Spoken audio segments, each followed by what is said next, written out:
Okay, so good morning. It's a lovely cold morning today, and I'm just going to do a quick demo to show you how we'll approach the grafting. So this is whip and tongue bench grafting. We've got two rootstocks here, both are M27, and we've got two scions here. The thinner one on your left, that's the Granny Smith, and the thicker one to the right is an Egremont russet. That's not necessarily typical of the trees or the material. You know, that material isn't typical of the tree as a variety. It just happens to be the size from that's been gathered from the available trees. So the Egremont russet's clearly been growing a lot stronger, and hence it's more sizable. Okay. Now, if we quickly look, we can see if we put the Egremont russet together with a rootstock, the diameters of the material are quite similar. In the case of the Granny Smith, the scion is obviously quite a lot narrower than rootstock. So we're going to do two slight variations on a whip and tongue graft to accommodate those two different size diameters of scions. Okay. Now, to begin with, I've got the Egremont russet here. This is probably the best one to demonstrate on to begin with. So I've got the knife, and looking at this, I've got nice even spaced buds, big gaps between the buds. So there's a bud there. So what I'm going to do is I'm going to work on the back here away from the bud, and I'm going to put my thumb underneath like that, and I'm pulling with my left hand, so the knife isn't really moving in relation to my right thumb. My right thumb is just providing support. Okay, so I'm pulling with, it's not the only way to do it, but this is my personal preferred method. But the key here is that we're not wanting to use a million cuts, and what we're after is something like that. Okay. Now, the thing that you need to be aware of here is the cambium layer. Okay, so we have the brown outer bark, okay, and then inside that there's a little green area. That's the inner bark, because this is young material. It's only last year's wood, and it's still photosynthesizing. Okay, so that's all that greeny white is inner bark. Then we've got a very thin layer there. Okay. I sometimes describe it as the jelly in the pork pie, because it has got a slightly gelatinous look, and that's the cambium. And then inside the cambium we've got the woody material, and then the pith at the centre. Okay, so if you can see that, if I change the angle slightly, you might be able to pick up that as being rather distinct there. Okay, that's the cambium layer. So I've prepared the scion on the Egremont russet.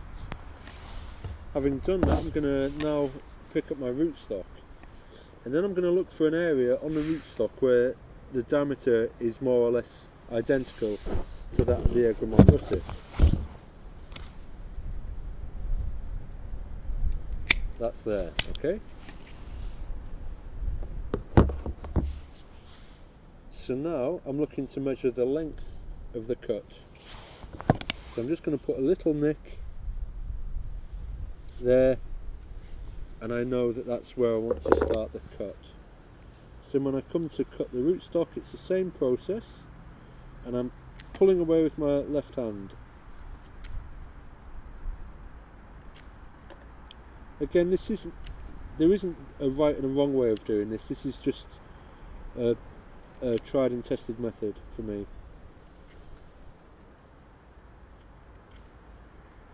Okay, that's pretty good. So that's gone all the way through there. Now these two should be fairly compatible. Let's have a look. There we go, that doesn't look too bad. I'm doing this behind the camera, so it's a slightly unusual situation for me, but I think I'm fairly happy with that. So now I need to prepare the tongue. In order to do that, I'm going to imagine the face in thirds, okay? And I'm going to start around about a third of the way down, and I'm going to nick slightly in, and then I'm gradually, with a little seesawing action of the blade, I don't want to just push the blade down because it'll slide and it'll cut into my left hand most likely. That's certainly happened before. So I've got a little rocking motion, and I'm gradually bringing the knife to a more vertical.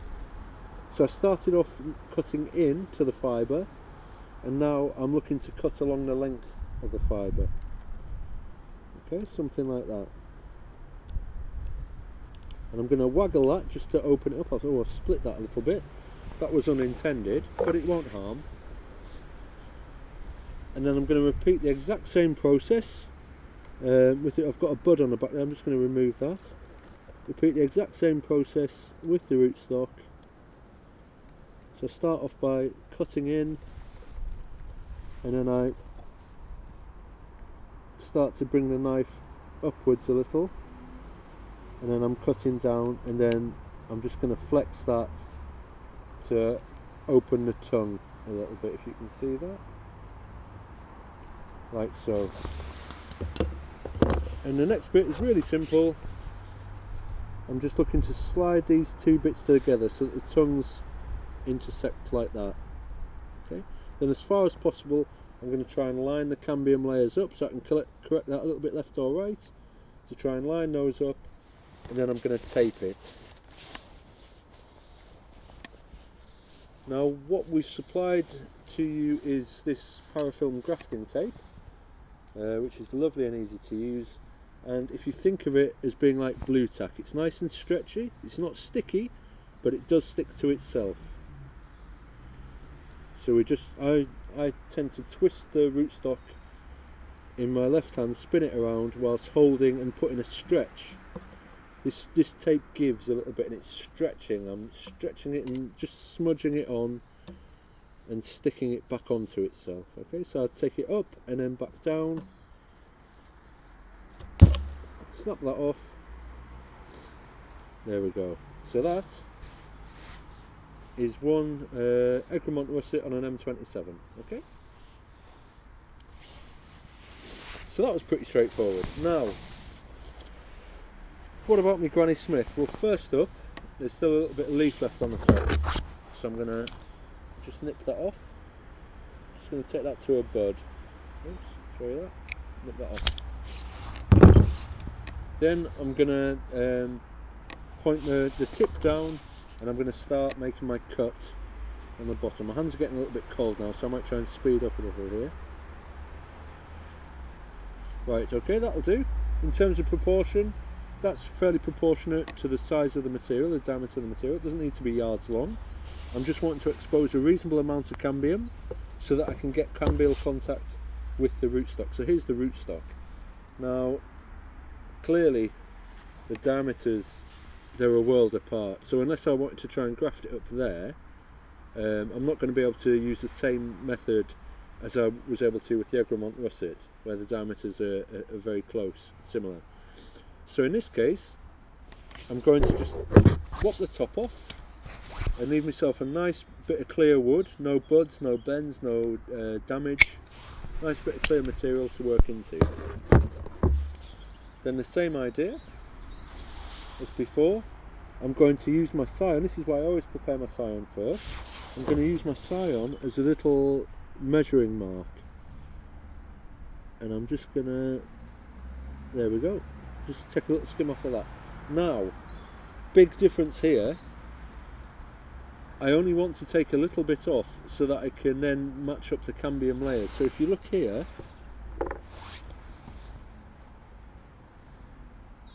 I'm not sure that I've exposed any cambium there yet, so I'm just going to take a little skim through. I hope this is coming up alright on the camera. Very thin slice. Right, now there we go. Now you can see there's cambium, a little bit of the wood revealed in the middle there, but a lot of cambium showing. So if I was to put that on top there, that would look really neat, but that would then mean that the cambium on the scion is hitting the inner bark of the rootstock, because the cambium in the rootstock is still very much in the centre. Okay, so I'd get very little, if any, cambial contact. So I just need to take a tiny little slice off there again. Just a very, oops, it's a very, very thin slice.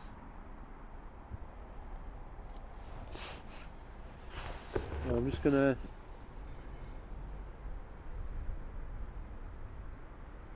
I think that's still just slightly too narrow. It needs to come slightly more apart, but hopefully you can see the cambium quite clearly there.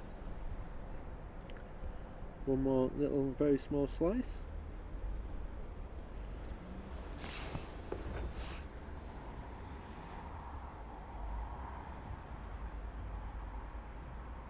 Let's have a look at that. That's pretty close. I'm not going to be far away there. I might just try taking a little bit more off. Again, you can see it's very, very, very thin slices that I'm taking off, because it's so easy to go beyond, and once you go beyond, you kind of ruined it and you need to cut it off and start again. So I'm fairly happy with that. If you look at the diameter, so you can see, hopefully you can see the cambium layer quite clearly there, and that matches reasonably well. I think although the cambium is less distinct on the scion than on the rootstock, I think that's, I know where to expect it, so I think that's reasonable. So I'm just going to put the tongues in here. I suppose I should do it on camera. I've got to be very okay, back again. So my camera just cut out on me before. I think it must have a file size limit or something like that. And so I ended up binding all this, but not doing it whilst the camera was recording. So anyway, I'll just try and continue sort of where I left off. So I'll try and reverse engineer this a little bit for you, so you can see if I can unwrap this.